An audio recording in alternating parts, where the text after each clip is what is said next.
What's up, guys? So, recently I've been searching the pages, and I noticed a lot of people are stating that when tuning, it's basically, for lack of words, hit or miss. You either get it or you don't. And one of the kids' points was he built the crawler, I think it's the 75K one, and he put the same exact tune on both of them except for the truck. Well, he built the crawler and the Silverado.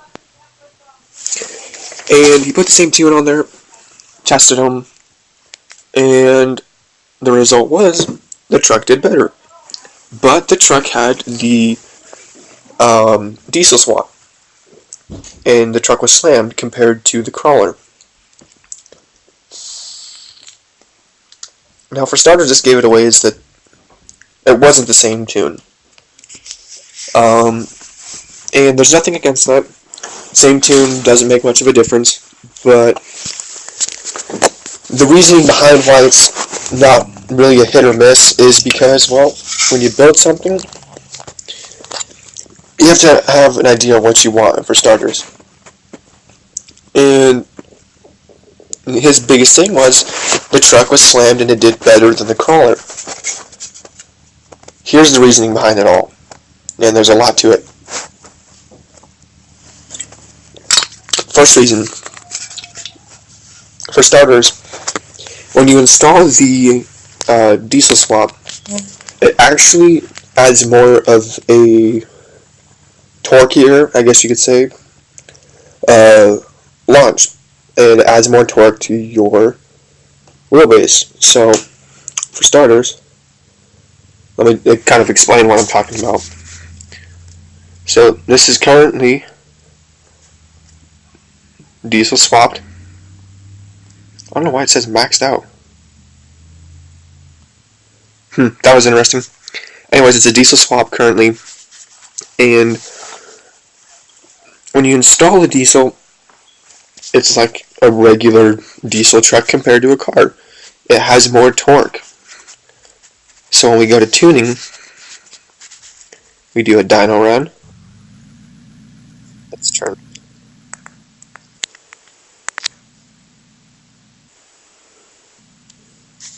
We're going to run the dyno.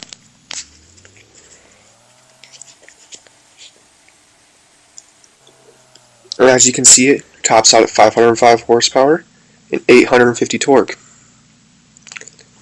Now we're going to go back and we're going to swap it to a gas.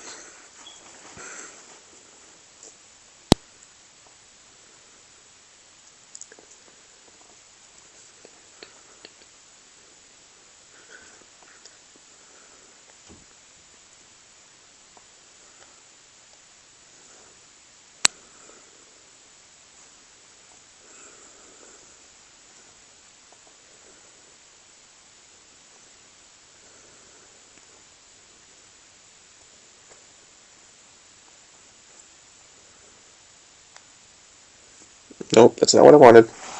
This does have stock gears, it's only a flex truck, so.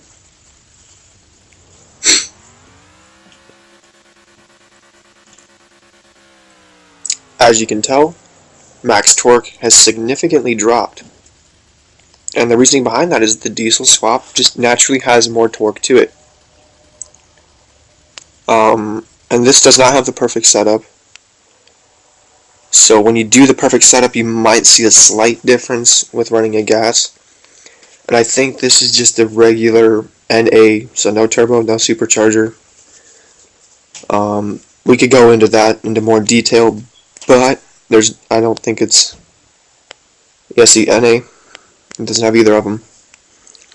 So for starters, the diesel swap has more torque to it. Another thing is when you build the crawlers, you have to really torque them down.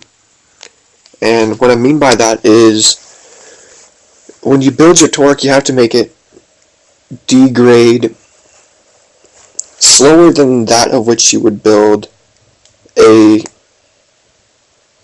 drag car, for instance. So when you do your gears, you want them to slowly decrease. And the reasoning to that is there's a big area for torque. And if you've ever, we'll just go ahead and max out the gearing for this. So, for those of you who don't know, gearing all the way to the right is full torque. All the way to the left is top end. So when you put it right in here, you got a torque, but you're still more towards top end. If you go somewhere at 3, so we'll set this back to default, you have more torque off the line. And that makes a big difference. But if you drop, let me go back to here. For instance, we're going to put our first gear at 4. We take our second and we put it like 2.3. I've seen a lot of people build a crawler this way. You don't have a whole lot of torque. When you build a crawler, you want slow speed. So when you pull these in, you lose a certain amount of speed per gear.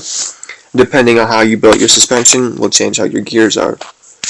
So for instance, we're going to put this at like a 3.6. Then let's go with like a 3.1, 2.9, 2.6, and then our low gear, we're going to pull it in just a little bit from a 2.6, so it's a 2.8. So don't use these gears actually, guys. These are just for an example. They could be good, they could be bad, I don't know. But yeah, you want to slowly degenerate it down for lots of torque. Now, when you build the crawler, they have to be really close like that. And if they're off slightly, then you basically, you're stuck with the same basic stock gears. So when you build it with the crawler, you need to build it correctly the first time. The third thing was tire size. That was one of his bigger points. Well, just like in real life, if you have bigger tires hooked up to, let's just say, a little 60cc go-kart engine. Alright, so let's say we hook that directly up to the wheel, and we mount that to a frame, and we fire it up, put it on full speed, and then see how many rotations it makes in 1 minute. Now let's say that makes 40 rotations in a minute. Let's take that tire off, and let's hook it up to a lawnmower tire. Let's see how many rotations that makes. It's going to make nearly triple to 4 times the amount of rotations that any other tire will make. And same as in game. Hence why small tire drag cars do better than realistic style drag cars. It's all in the tire size. Not only that, but it's in the suspension too. His crawler was pretty well lifted, and I'm just kind of breaking this down a little bit of what are his main points. Now, the reason why it's not really hit or miss is that you have to really understand what you're about to tune. So, for instance, this Silverado, when I decided what I wanted to do, a flex truck, I went through and built it according to that. I built it a little bit, took it out, tested it, came back, tuned it a little bit more, and took it back out. This Jeep over here looks realistic, which is a big thing I wanted, but I also wanted it to stay planted, so as if it had axle weights or hub assembly weight. And tested it, tuned it, got it to where I wanted. My K5, I wanted it to just mostly look realistic. I didn't have much of a plan for it, just wanted it to look a little bit more realistic than normal. And I nailed it. Big Blue, the reasoning behind this truck is I wanted to try something new, and this was the same truck you guys will see on the Off-Road Outlaws page. This truck did the wall off the desert, which very few of you newer people will understand. Older guys that have played this game, you'll understand what I mean by the wall.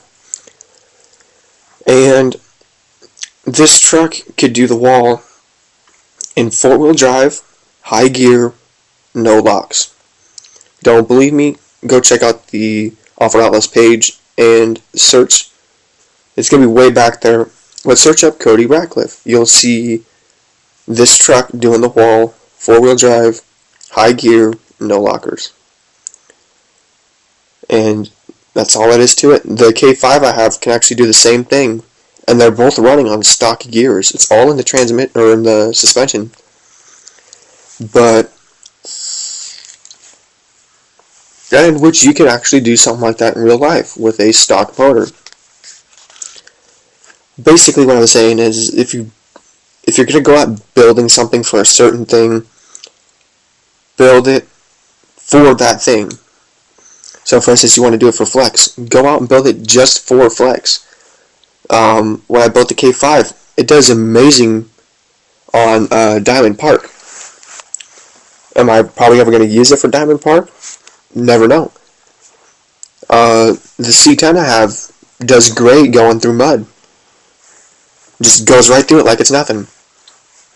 Am I going to use it in mud? Probably not. But if I ever wanted to, I can. So when you start to build it for something, stick to that. Don't change it halfway through. You got to keep that dedication forward. But that's all for this video. If you are interested on learning how to tune your vehicles, I'm going to drop a whole series on how to tune. I'm going to break it down individually, make separate videos for separate things. So, like for instance, suspension, gear tuning. I'll go through it all and kind of explain what each one does, how you can make it efficient for a certain thing. So there's going to be a lot of videos coming out for it. I'm going to go specifically through each tier, I guess you could say, of what to build it for. So a lot of guys like to go through mud. I'll build a separate video based over mudding, but in that video, or basically it's going to be a little episode. And in that episode, I'll have small videos going through how to build it for that.